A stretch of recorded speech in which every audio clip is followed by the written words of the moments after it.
A few moments of awkward silence while we wait everyone to file in, and then we'll kick off very shortly. Absolutely delighted to have you here. Hosted by the Centre for New International Writing, we have tonight Claire-Louise Bennett and Rebecca Watson, which we're very excited about. Before we get into that, and before I get introducing tonight's host as well, I'm just going to give you a little heads up about some of the things that we have going on at the centre. I'm sure you're all well over this and you're well familiar with who we are and what we do. But we are the Centre for New International Writing, hosted by the English Department at the University of Liverpool. And we run all kinds of projects like the Library Critics Project, which is a project for emerging critics of colour. And in addition to that, we also host loads of brilliant events like this evening. So I'm just going to brief heads up about next week when we have our annual Pavilion Poetry launch, which takes place next Tuesday on May the 3rd. We're hosting Anita Patty, Denise Saul and Gemma Borg, who will all be releasing books with Pavilion Poetry, which I'm sure you're all familiar with Pavilion Poetry, but if you're not, you should come next week because you will definitely be seeing at least one of the major prize winners next week, given the track record they've had over the previous few years. And also, just an extra bonus, you are entitled to 3 for 2 on the publications by virtue of attending next week. So why not? There are plenty of reasons too. In addition to that as well, also very exciting, we have from the 6th to the 8th, this isn't at the centre, but it is at the University of Liverpool, the Samuel Beckett Festival, which is being led by Adrian Dunbar of Call of Duty fame. Again, you can find all kinds of amazing performances that are going on next week. Catastrophe, Crap's Last Tape, Ohio and Prompt You, as well as readings and musical performances and breakout discussions and things like that. So there's plenty going on, in short. We'll post links to those events in the chat so you can catch up with those there. But to tonight's proceedings then, obviously have with us Rebecca Watson and Claire-Louise Bennett. But first of all, I'm going to introduce you to our host, who is an esteemed researcher at the University of Liverpool's PhD candidate, Marta Zanuka, who is working on writer narratives in authors such as Ben Lerner and Rachel Cusk. So without any further ado, I'm going to hand you over to Marta. Thank you so much, Danny, for that introduction. So now I'll just say a few words about Claire-Louise Bennett and Rebecca Watson, who have been so kind to join us today for this conversation. So Claire-Louise Bennett is the author of Pond, which came out in 2015, was published by the Stinging Fly in Ireland, Fitzcarraldo Editions in the UK, and Riverhead in the US, and was shortlisted for the Dylan Thomas Prize. In 2013, she also won the White Review Short Story Prize, and last year her novel Checkout 19 came out, which was shortlisted for the Goldsmiths Prize and is published by Jonathan Cape in the UK and Riverhead in the US.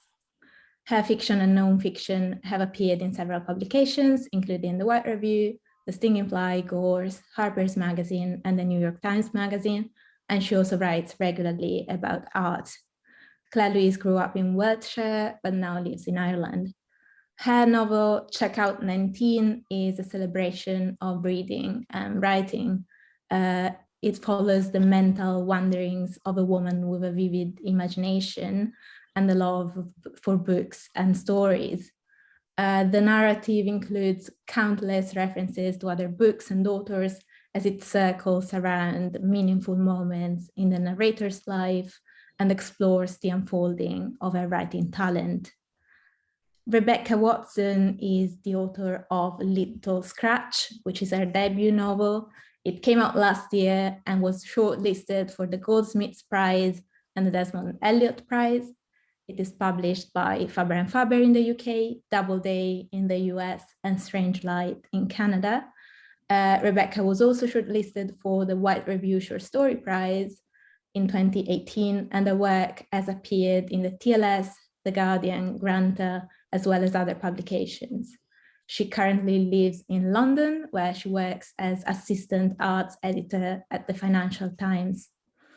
Little Scratch is the story of an ordinary day in the life of a woman who has recently experienced sexual assault in a workplace.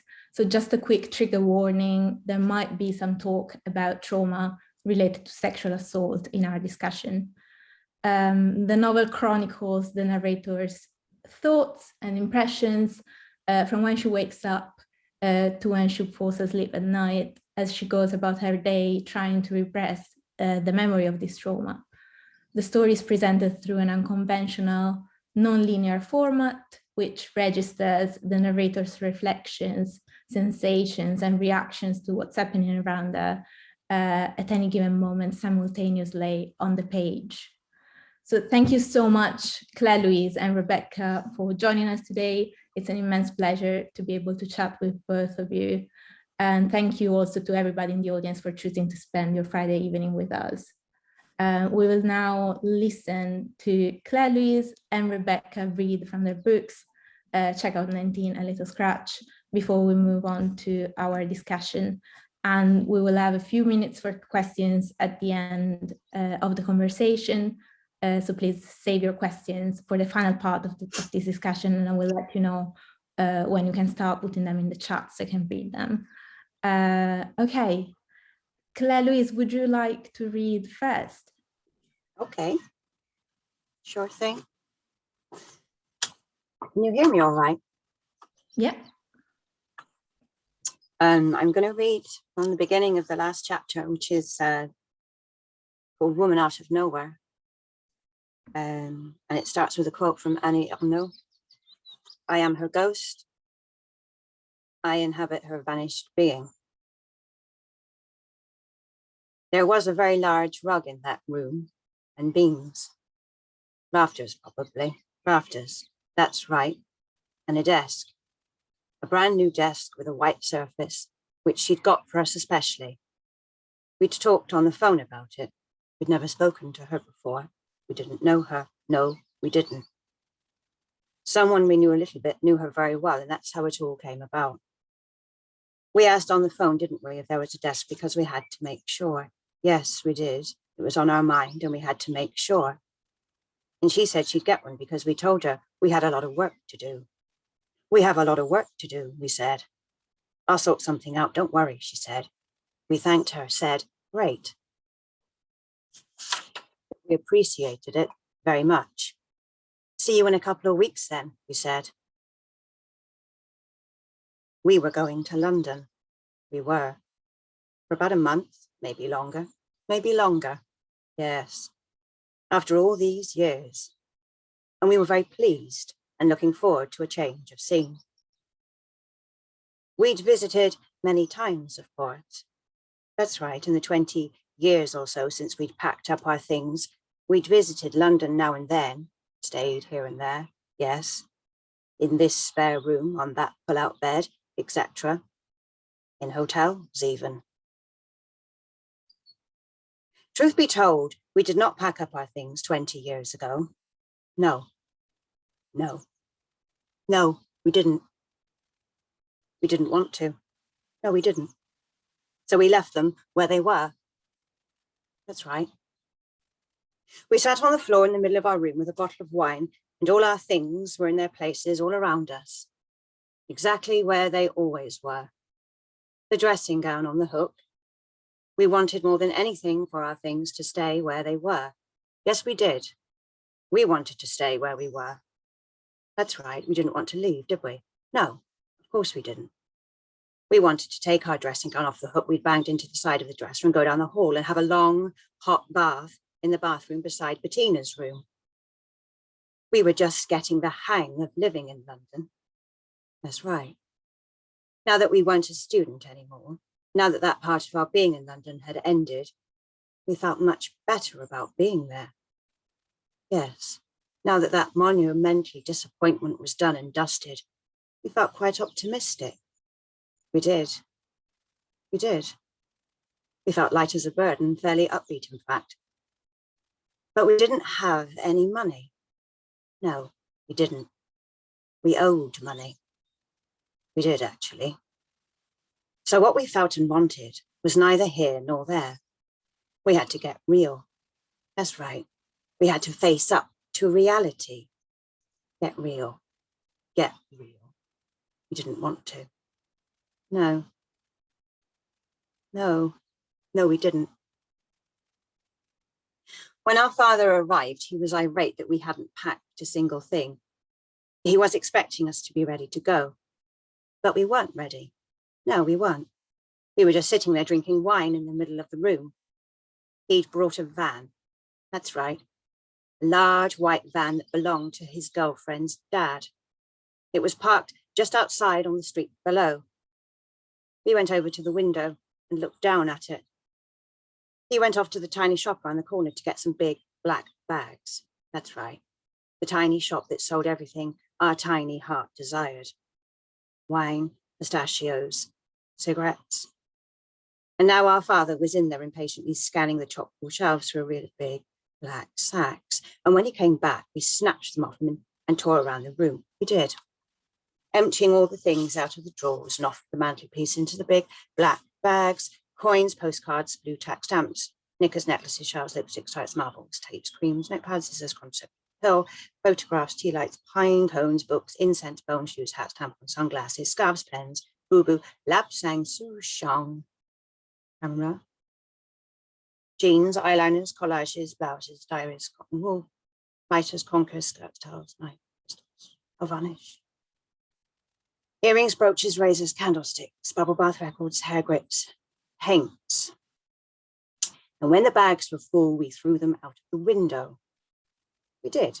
We pushed open the sash window as far as it would go and tossed black bags full of our belongings down into the street where Father stood with his hands on his hips below. Father caught the bags and stuffed them into the back of the white van.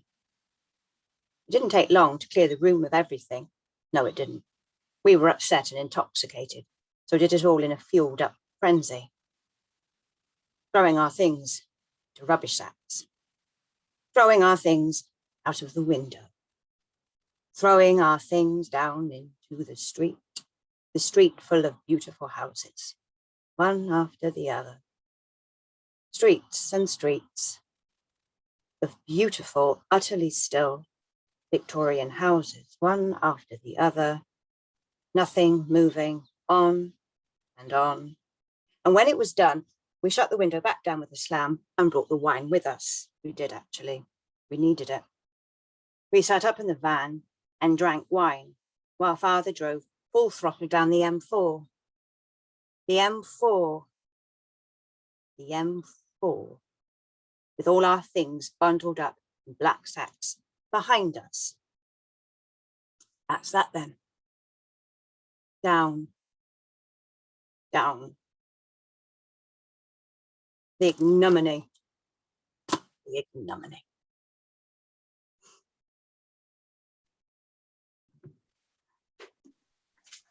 Thank you so much, Claire-Louise. That was wonderful. Rebecca, would you like to read next? So maybe read it yet. Absolutely. Cool. Yeah, that was really good. I feel a bit nervous following it, but I'm just going to go ahead. So I'm going to read from essentially the kind of center of the book, which is the lunch break of the protagonist. And I'm going to start from, so she's just gone upstairs and got some soup from the office canteen. She's gone back, she's found a kind of nook to sit and eat her lunch in peace. And it starts just as a colleague walks past and makes eye contact with her and disrupts her scene. Him, mouth open. Hello, haven't seen much of you. It's been a while. What have you read recently? Mind gone. Not a clear head, but a blank head, making me question my capacity to think at all, even though I know that questioning my capacity to think is thinking in itself, but a different sort and not a sort I'm interested in much. I know I was reading a book on the train this morning, and yet here I am searching desperately for any hint of a book I might have encountered. What have I read? I say, pensively, as if the choice is just too extravagant, and I merely want to select the right book for my shelf that will interest him, the shelf inside my head, I mean, so that I'm not just delivering any old thing, which will only make things worse, naturally, because my head is still blank and time for rumination is running out, only implying I'm thinking over what I say, so now whatever I say should seem more intelligent. But I still see clearly the table in front of me, my legs underneath, asking to be scratched, spoon still clean, phone flashing WhatsApps, green unbroken chats hiding the carefully chosen background of my phone. And I see him noticing too, looking without wanting to at my phone, flickering, him to the phone and then to me, to the phone, me too, to the phone, to him to me, phone, me, him. And now can't turn the phone over, letting the back face up, because he'll know that I know, and that we both know. So I let it flicker, while I continue to think, still not in my head, seeing clearly what is in front and overhead. Him standing, jutting out, signalling to those walking, light bulb blinking, that the nook behind the coffee station is in use. Signalling to those passing by, look in, look at the reddening girl sitting on the sofa, mouth shut. Still me, looking out, locking eyes with the him who is now cocking his head. Unimpressed. Am I applying that to his face, or is he unimpressed? Legs warm. But now I see.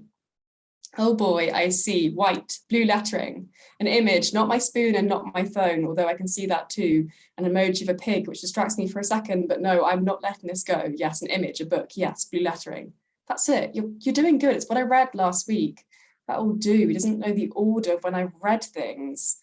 Hard something, hard castle? No, look, let's grab the title, you've got that. Me. Well, I guess it's funny how you can so easily forget what you've read recently, but I've, yes, it's a coming, read The Second Body. That's something. Not what I'd like to pick out for him. Have you heard of it? Quite interesting. To millennial, it won't please him. But it's a book. He'll know I'm looking at butchers and meat, reading and engaging, and our existence on this planet. He's not interested. I can see him glossing over, and I realise as he says, oh nice, must check it out, that it was only ever a polite question. I could have said anything. Well, not anything. If I had said cloud atlas, perhaps he might have wrinkled the bridge of his nose, but really I could have gone, he's gone, with anything. I slide phone, WhatsApp, my him, 2 ticks, still not read, me. Why is it whenever anyone asks what I've read, I go completely blank? No, deleting. He's got enough on, he doesn't need me complaining. Last active 10 minutes ago, must stop checking. I find my way to the toilet cubicle while staring at, it's long past that, should be, 11 minutes.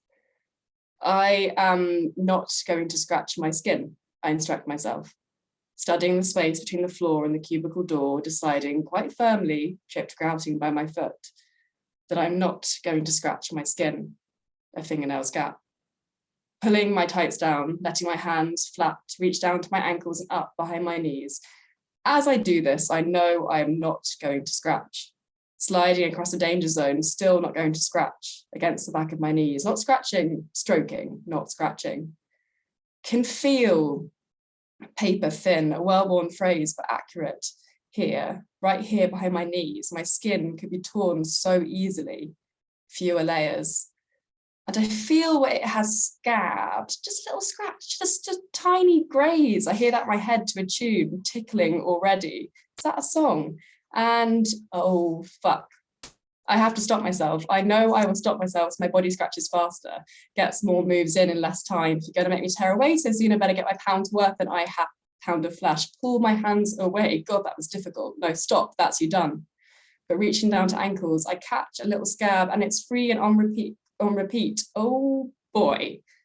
And now I'm scratching because I'm annoyed that I'm scratching. Furious, feel small and angry, a small angry itching thing, scratching, and oh fuck me scratching, and I must stop scratching, and tights up, stop, stopped, I have stopped. Skin, stiff, so stiff, hurts to bend my legs a bit, can feel behind my knees, skin relenting, too stiff to wrap around the bone quite right, tearing, paper not made to flex this way. Legs moving like a soldier in front of mirror. Face seems calm. Can't tell the heat under my tights, me completely separate from my body, but still in it. Gonna stop there. Thank you so much, Rebecca. That was amazing. So let me just spotlight everyone. Okay. I would like to start from that passage you just read, Rebecca, because both in Little Scratch and in Checkout 19, you, Rebecca, and you, Claire-Louise, pay close attention to the role books can play in our social interactions. And I'm thinking about, again, like your narrator going completely blank when someone asks her what she's read recently, but also hiding the title of the book she's reading from a fellow passenger on the train, trying to read the title of the book this fellow passenger is reading. And in Claire-Louise's novel, we find the narrator lending and borrowing books, lying about the books she's read, being given a copy of Nietzsche's Beyond Good and Evil by a stranger in one of the central episodes in the novel. So could you just say something more about this, about books as something that can shape our interactions with each other? Yeah, for me personally, I think in the novel, it was a kind of, I don't know, I'm really interested in the kind of the profound experience we feel that we have in reading, that is just like basically impossible to translate to anyone else. And for her particularly, it's a kind of neat analogy of her inability to express what's happened to her is, you know, later in the book, she talks to her boyfriend about having read a Ben Lerner novel, and she's trying to explain what she loves about it. I think she essentially says about 3 half sentences that are like the lamest and most insufficient use of language possible. And the conversation's ended and she has been unable to translate the experience. And I think there's a mapping of that into like our interior worlds in the way in which, you know, you have no access to that interiority and you can never translate fully what's going on in your head. You always kind of land slightly more two-dimensional than the reality of it, the kind of explosion of just being alive. And so, yeah, I definitely feel like books are just a kind of a neat mirroring of that. Claire-Louise, do you have any thoughts on that, since books, of course, play a huge part in Checkout 19? Yeah, they do. What was it specifically you were picking up on? We were thinking about how books can affect our interactions with each other and our relationships with each other. Even books as physical objects, even the physical act of lending books, borrowing books. Any thoughts on that? Oh yeah, I get, it figures in. I suppose one episode that springs to mind is when the narrator is at a university and she's friends with a guy, a student, male student, and he is trying to keep her away from his collection of Sylvia Plath and Sexton poems, because he thinks maybe if she gets her hands on them, it will release all kinds of dormant but evidently simmering demons and so on. So he's a bit of a gatekeeper there to some degree, but she doesn't really want to read those books anyway, so it's kind of wasting his time. Mm-hmm. Okay, I have another question that's still connected, of course, to your readings. So the passage you chose, Claire-Louise, is told by this plural we, but it still refers to the novel's protagonist. And most of the novel like the majority of the novel is told in the first person singular, like Little Scratch. They're both told by unnamed women. And these women's very distinct voices is what propels the narrative forward, and what makes your book so engaging. So my question for both of you is, how did you find your narrator's voice? Rebecca, would you like to start? Sure, yeah. Yeah, so I mean, it's obviously like a pretty, to me, a pretty neurotic, charged voice. But it didn't, well, so the first thing I wrote of Little Scratch was actually, well, the beginning of what I read out loud today. And that, although it's not really the same as at the time, what I was trying to do was just like write that kind of the kind of silly moment where like something's really charged, even though like the whole kind of stakes are like completely irrelevant. Like whether you can remember the title of a book really does not matter. But for like 15 seconds, like life is at stake and you need to get that title. So I was just trying to write that down in the kind of liveness of the present to give it the kind of significance of that moment, rather than like reflecting on it when, you know, it doesn't matter. And fixing like the kind of present neurosis of trying to remember the title made her sound like far more like anxious than actually she would if you were just like following her thoughts in real life, because like, you know, everyone has those thoughts, everyone has the kind of bombarding, overlapping way of thinking, but it's only when you fix it on the page that it's too much and feels kind of overcharged. And so it came from just trying to mimic actual thoughts, and then I was like, okay, wow, something happens in the fixing down, something lends the character a kind of more obsessive nature. And so then once I kind of discovered that, I basically just tried to lean into that. And you know, really, I think a lot of it was just kind of exploring like the very basic thinking patterns, and the way in which like there's something about writing those thinking patterns that does conjure a character, and her rhythms would kind of follow, and would kind of take over my own thinking, which was quite annoying, but helpful for the writing maybe. So your narrator's voice was what came first, almost, before? Yeah, no, definitely. Yeah, it was. I mean, Yeah. I think that's how I write usually, anyways. Is voice. The first thing I want to find is like her thinking / speaking patterns, and yeah, it's that kind of rhythm, that kind of spine to it. Okay, that's really interesting. Is that the same for you, Claire-Louise? Or is it a Yeah, different I program? think, probably. I mean, I think I've always kind of written that way, but I don't know. I always feel a bit strange about the word voice,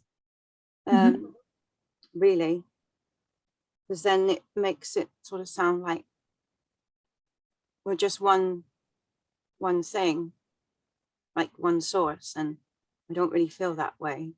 It feels quite porous in a way, and the way I think about language. I mean, language is full of so many voices. I mean, words have been in the mouths of so many different people before I get my hands on those words. So,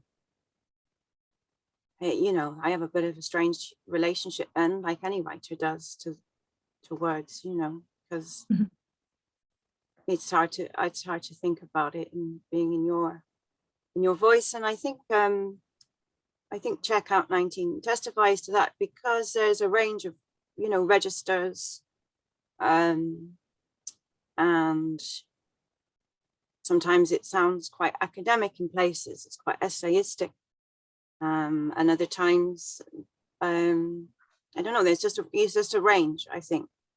So, and I think that just reflects my sense of, and also, I mean, I know there's a lot in it about books, and obviously that's had an influence on how I write, but also spoken language, and the sound, you know, the sound of it is a strong aspect also, you know, and that's in there too, family sayings, which is the name of the absolutely, Natalia yeah. Ginsburg book, of course, which and she, in that book, you know, she notes that how evocative those sayings can be. So they're very strong also. I enjoy them very much. So there are different voices. Some of them are academic, some of them are my family, some of them are, you know. So do you they're all think in of there. language as like almost a collective enterprise more than something individual and solitary? Well, I'm not sure those are words I'd use, but No, of course, in your words. it's yeah, we have, yeah, it's interesting the kinds of words that are used to describe things now. You mentioned earlier about trauma narrative, that I wouldn't ever use that expression, but I think that's something we're going to maybe talk about at some stage. Yeah, that would be my next question, if that's okay for you. I was thinking about how both your novels, Checkout 19 and Little Scratch, include or revolve around experiences of trauma. And so in Little Scratch, we have the narrator going about her day and trying to repress these intrusive thoughts about her recent sexual assault. And in Checkout 19, the narrator has very different reactions to experiences that could be defined as traumatic. And she also reflects on the difficulty of finding a suitable narrative form to write about trauma. So yeah, I was just wondering, what do you think about the label trauma narrative? And is that label too limiting for you, or do you see your novels as trauma narratives? You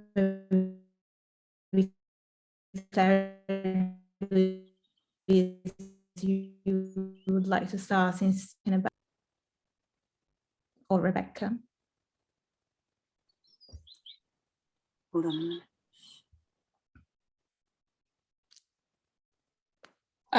Yeah, I mean, I would say that I didn't start Little Scratch. I didn't set out to write about trauma, which now just seems kind of strange or surprising, just because it's so much is in one level a book about, you know, somebody, a survivor. But I think like I kind of initially set out really to write, well, to try and see if it was possible to write like immediacy, like first tense, first person present tense immediacy, and whether you can actually depict the kind of the layers of present tense. That was the kind of the first thing that I was really doing, and the initial stuff that I wrote was very much just like getting into the day of this person, and seeing like, yeah, how I could get the reader to inhabit it. But very quickly, because of this kind of this extra kind of fixation on the page, this idea of neurosis, like it seemed to me that she was like hiding something, that there was something, there was a reason why her immediacy, her like interiority was so performative, which is how I kind of struck on what she was concealing. But yeah, I don't know, I think to call it a trauma, I don't know, I think to call it a book about sexual assault or a book about trauma, as much as that is accurate, I think it also kind of denies what the book is, which is like everything of a day, and it's everything of, you know, a snapshot of someone's life, and I think it also makes it sound more unusual when like a lot of a lot of people will like live that day and will live many days similar to it, on and on and on. And I think also, like, you know, I'm not a psychologist, and the way in which I tapped into the psychology of her character and the kind of trauma patterns was essentially exaggerating or repeating like just like normal thought patterns. And so I don't know, there's something I think maybe more universal than that. Yeah, and your book is at times really funny, as you have said from your reading, which I guess goes against a conventional idea of a trauma. Yeah. I think it was quite exciting, the idea of writing a book that was partly about rape, but that was also funny and also about like, like just a kind of the possibility of writing a book that's about rape, that's also a comic monologue and also involves a woman like thinking about sex, desiring her boyfriend.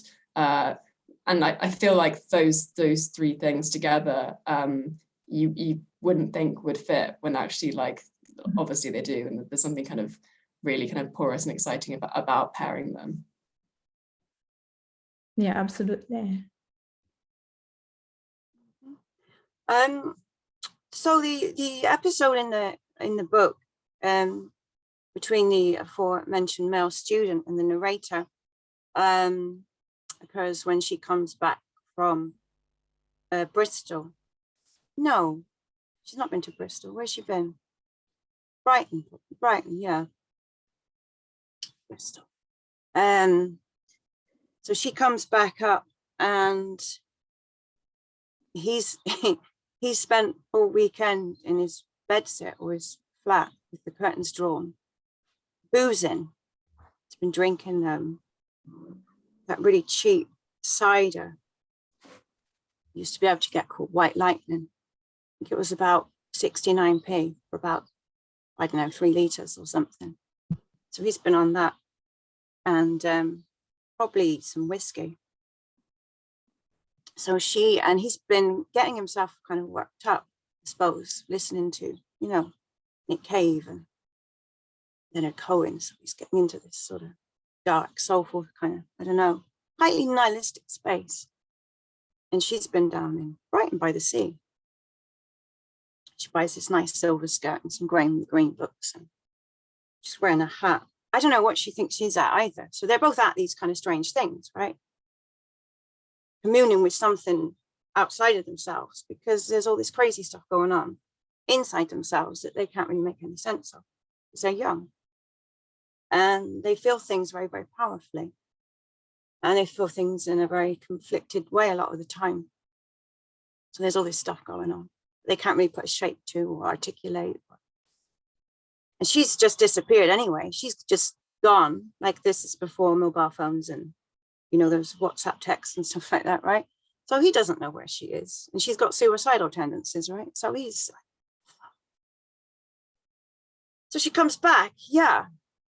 And there's an episode in his room. He says to her, I'm going to fuck you, right? And he does. And it's just it's a mess. It's a real mess, right? She thinks, what's he doing? What's he saying that for? I don't understand what he's talking about. That doesn't sound like him. And then there's a line during this episode where it says they were not on the same page, and they kind of weren't really on the same page. You take a woman who feels like, or a very young woman who feels like she's in a Merchant Ivy movie, and you put her with a guy who's absolutely out of his mind on cheap cider. He thinks he's in a Charles Bukowski novel, and you put them in the same room on a Saturday afternoon. It's not going to work out. It's not really going to work out. And who's to blame? I don't know. And I wasn't interested when I wrote that in a portion in blame. That's not really the point. As a writer, I don't need to write a message or make a judgment. I just have to show difficulty between people. And so that's what I did. And Oh, sorry, go on. that's so. And that was, I think for me, the most important thing was, I guess, to communicate yeah, not any kind of judgment, but the vulnerability that we all have, especially when we're kind of young and we do really stupid things. And that is different. That is different. There is a distinction between situations where it's very, very clear. And I've experienced situations 10 years after that. It was based on a true experience. I based that on something that happened to me. 10 years later, I experienced something that was unequivocally assault. Absolutely. And there's no, and I judge that as such. And I have no qualms about doing that whatsoever. I can see the difference. I can see the difference. So that's why I feel weird about these expressions. And then you see like trauma narrative and stuff like that, because then there was Me Too, and I had this, I thought, oh God, okay, so now we're really looking at this stuff, and it seemed very unequivocal. You know, everyone was quite emphatic about how they saw episode, you know, there was no ambiguity, which I understood, because if you are campaigning and if you are trying to get some sort of social change going on, you need a message, you need to be emphatic. But as I said, I'm a writer. I've got 72,000 words at my disposal, not a tweet or whatever it is. So I can get in there and I can show all the different factors that go on to contribute to a situation like that. And they are so many factors that contribute. Economic, for starters, that's a really, really strong aspect in my book. We're talking about the son of a man who was probably just sitting at home because pits had been closed up in the north. So his sense of his father was of a man emasculated, probably sat reading the Mirror in the front room while his mum scooted around doing the shopping and making sandwiches and ironing and all that kind of thing. So there's all these different factors that contribute to two people being in a room. And I had the space and the words to be able to look at that fuller picture. So it's not a trauma narrative. It's just a story about some people. Okay, thank you. That's a great answer. And yeah, and your novel is absolutely successful at conveying all the nuance. So I would also like to talk about how work has a central role in your novels. So both your protagonists are aspiring writers, but their day jobs also play a role in your narrative. In Little Scratch, it's pretty obvious because the majority of the book is set in the newspaper office where the narrator works as an admin assistant. But in Checkout 19, we also find, of course, the grocery store checkout, which gives the novel its title, at which the young narrator works for some time. Can you maybe tell us a bit about your thoughts on this relationship between writing and other kinds of work, and how one can find the balance between the two? Is that in terms of like, for like in our own lives, or both like in your personal experience, if you feel comfortable sharing, or in the novels? Cool. Well, I mean, yeah, I wrote Little Scratch when I had a full-time job. So my personal relationship to work then, I mean, you know, probably had quite a similar relationship to work to my protagonist, of it being in the way. But yeah, so I mean, I kind of just wrote whenever, like before and after work, every lunch break, at weekends, just kind of ferociously and obsessively. But I have a different relationship to work now because the book enabled me to go part-time. So I have 2 days a week where I just write, and I have a far more kind of regulated and maybe slightly less passion to the writing, which in a way is kind of annoying. But also it's good to have the space and time. But yeah, so I don't know, that's my experience of like how when I write. But like for work within the novel, yeah, I mean, obviously it's so much of the experience of reading the novel is experiencing her working day. And I kind of saw the nature of work for her as this kind of contradiction of both something that she she resents, and spends a lot of time waiting for it to for the time to pass and for her day to end. But at the same time, it's kind of her like scaffolding, and it's the way in which she is able to pass through time and be distracted, and be held up by it, be held up by the necessity of the processes, by the tedium. And actually, I think for her, the most terrifying thing would be to be ejected from it, not just financially, which obviously she's there because she needs to be, but also because she would have to think, she would have quiet, she would have the space where she would have nothing to kind of block what she's concealing. And so work becomes almost a strange crutch. That's something that she absolutely resents, but that is keeping her together. Okay, Claire-Louise, maybe, I don't know, can you tell us about how you balance your creative writing with other kinds of writing, or how you balance writing and other jobs in the past? Oh, yeah, okay. Well, I'm kind of work shy, so I've always had plenty of time to write, and I can live on not very much money. Well, I used to be able to. It's getting harder now because things are getting more and more expensive. So it's getting. That's why I'm living in the midst of Tipperary, where I can still live on relatively little. And I come over to the UK every now and again and have a big splurge. So in terms of, yeah, I don't teach, or I'm not very good at it. So I do some writings. I got a few things kind of happening, and I do kind of work in other kind of creative fields as well. I quite like collaborating. I did a bit of work recently as a dramaturg. Which is a set of drawings that a set designer come up with. They weren't even designs, they were just these incredible drawings, and we spent hours, days going over them and think about how we might develop them into a promenade show. I'm going to work with a dancer later on in the year. She's a wonderful woman. She's retired now, Mary Noonan, who I wrote a piece on quite a few years ago now. I love the way she thinks about movement. I find it really interesting, and I love to do something embodied. You know, I love movement. And actually, I teach yoga as well. So yeah, that earns me loads of money. But yeah, that's something else that I do, and I really enjoy doing that because it's not connected at all with writing and your head. It's getting back into your body and into your breath, and I've been doing it for many years. And it just absolutely helps me so much in so many ways. And the people who I teach, they have no idea that I write.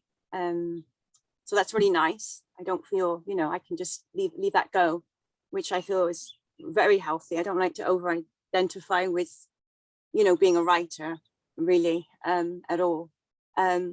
So it's good to have the other aspect going on. And then the things I do, right? Like I'm working on something at the moment to do with Louise Bourgeois. Quite often it feeds into something that I'm curious about anyway. So it gives me a really solid framework to really get into something in an area. I've been reading about, I've been reading Freud today, and it's really helping me with thinking about what my next project, my next book. So yeah, I don't feel like I'm chopping and changing too much, really. Okay, that's very interesting. I have one last question for you, but in the meantime, I would invite people in the audience to start putting their questions in the chat, so then we can read them after the last question. So in both your novels, there are passages in which the narrators reread something they wrote when they were younger. And in Little Scratch, we have the narrator rereading a poem she wrote years before, and she finds it both endearing and embarrassing. And in Checkout 19, at some point, the narrator reflects on how going to college has changed her way of seeing her own writing. So I was wondering, do you share those experiences with your narrators? and how has your writing changed over the years? I'm not sure. I don't know what bit you're referring to. When she's at college, she feels differently about her own. I was referring specifically about the passage where she's thinking about the story she wrote about the girl with threads for fingers, and how after going to college and learning about all these concepts, she would reread that story differently and thinking about, for example, a Marxist interpretation of the story. And she said something about being not being able to write out of impulse. What that's more to do with, that's a funny one. That's a bit of a strange piece, that chapter. It's more to do with, I think actually I was kind of a bit influenced by some of Gerald Murnane, the Australian writer, because he writes a lot about mental images and how mental images exist in us. And we become obsessive about a certain set of images, I suppose. So even though that story was, kind of rubbish, and she scribbled, or no, not rubbish, it was just something she wrote for a long time ago. It's part of her, inner imagery. Like we have, I think, and from what I can tell from reading Freud anyway, and certainly Louise Bourgeois, we'll have these certain images that just exist in us, right? But what Gerald Murnane was looking at is like, well, if you've been sort of, I suppose, disabused of an idea that gave it context. So he's talking about priests who then leave priesthood, right? But what happens to that image of God that they must have had evoked and spoken to, from the pulpit year after year? What the framework is gone, the belief is gone, but so what happens to the image? What happens to the mental shape? I found that really fascinating. So there was something very naive about this construction of this girl. And then there's this onslaught then of much more sophisticated concepts, I suppose, in order to create understanding of the world. So in a sense, it wasn't so much that the story seemed, not great or anything like that from a critical point of view. It was just like, how can our mental images that are so precious to us and are so formative and they have a kind of, I don't know, an epistemological kind of charge or something. How can they withstand then all this education, I suppose, this kind of external kind of forces? And so that's really where that is coming from, and a lot of those things create images. So she's talking about, the swarthy shins of and vessels and, all this stuff that you see on covers of Penguin Modern Classics and things like that are very kind of to do with, learning and learnedness and this little girl, this girl with her sewing is she's just kind of and and the Marxist thing then completely like puts a whole different cast on her, and she's fine. It's just vulnerable. How can your inner world, I guess, withstand, or how does it interact then with external forces? I mean, that's an ongoing adventure, I suppose. Okay, brilliant. Rebecca, do you have anything to say about, I don't know, the way your writing has changed, or how you see the things you wrote years ago now? Yeah. Well, I mean, I wrote Little Scratch when I was 23.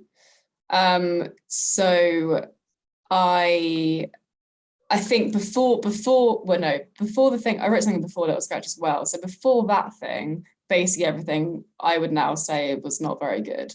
But after that, I kind of just feel happy, and, the years carry on ticking by. And I think it has kind of the integrity and the ambition I wanted to have. But I think the stuff when I'm younger, it obviously just bears the brunt of being written by a 15-year-old. So it is going to feel slightly embarrassing. I definitely do share that protagonist's feelings of kind of slightly squirming at the results, being confronted with those handwritten pages. But I think they're also like amazing like artifacts, because, you know, I will read anything that I wrote, you know, 15 years ago, and I will remember where I was and how I was feeling and who I was when I was writing them. And they act like very, well, like reliable memories. Because, you know, every other memory you have, like you rewrite over and you can't really trust how true they are. But with those kind of evidences from when you were younger, it's kind of moving, I think, to have them. And yeah, I think as Claire-Louise talking about those kind of images, I think that you can map the stuff that remains within you and that you continue to be interested in and drawn to.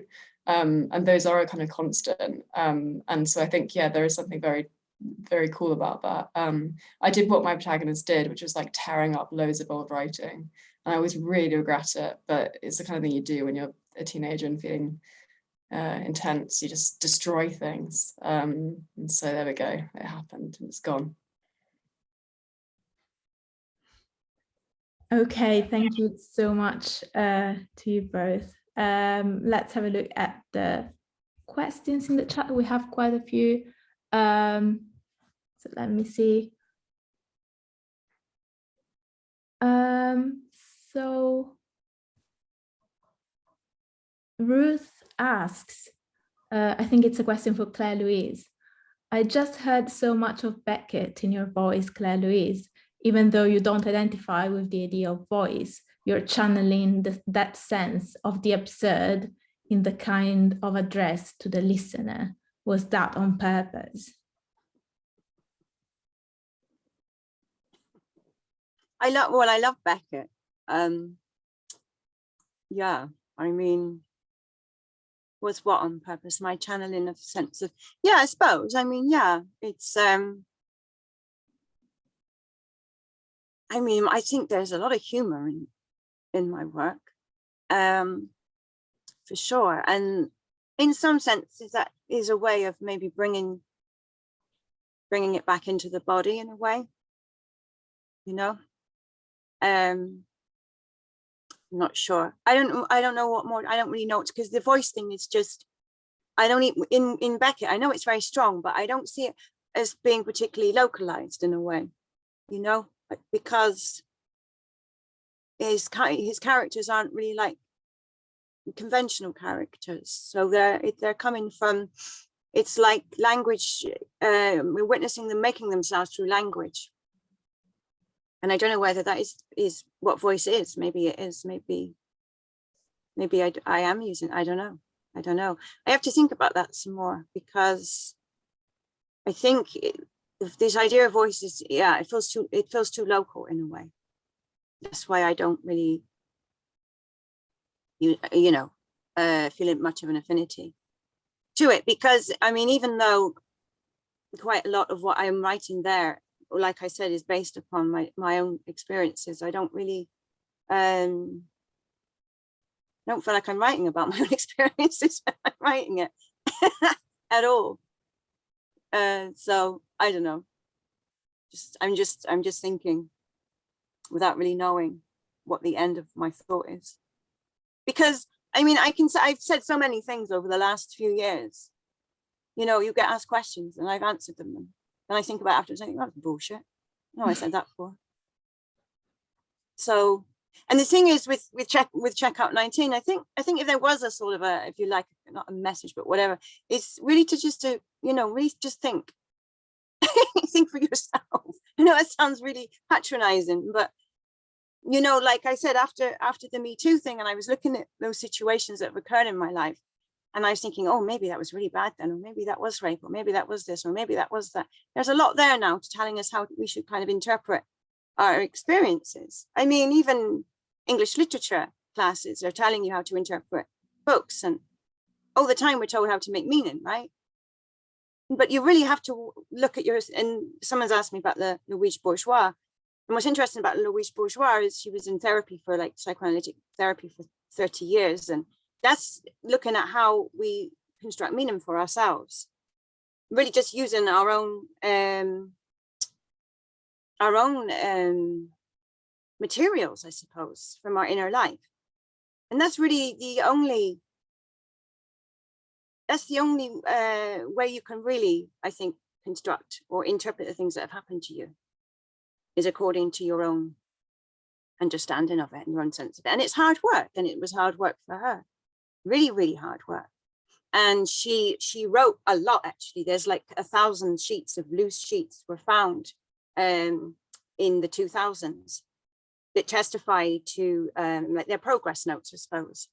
And they testify to the difficulty of that process. And it is really difficult to examine oneself and to be really honest with oneself, you know, about things that happened and our desires and all that kind of thing. But it's really, really important, actually, to just try and shut all that other stuff out, you know. Thank you, Claire-Louise. I think we've run out of time. I don't know if we have time for one last question. Should I just ask one more question? Okay, let's see.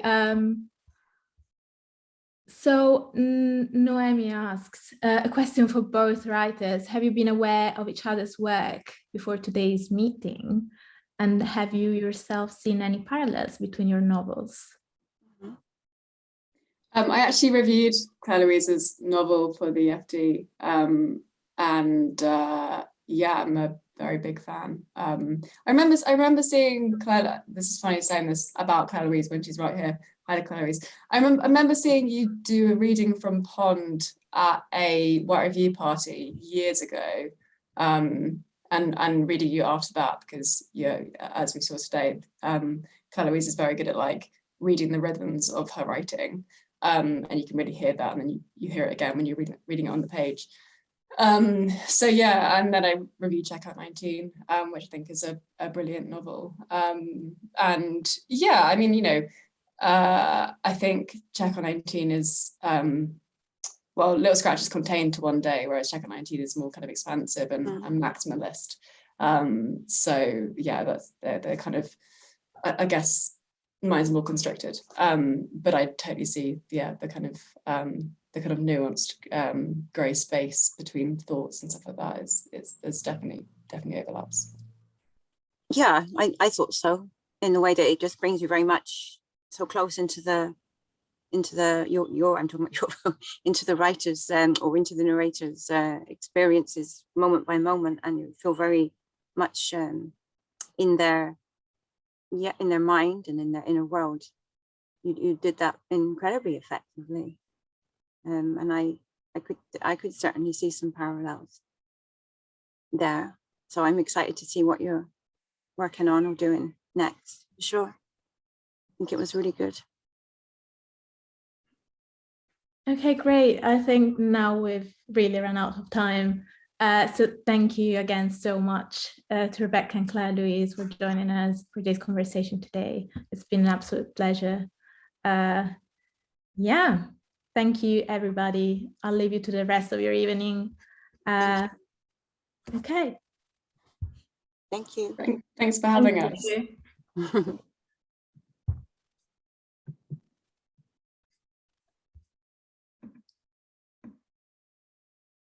do I go now? Leave.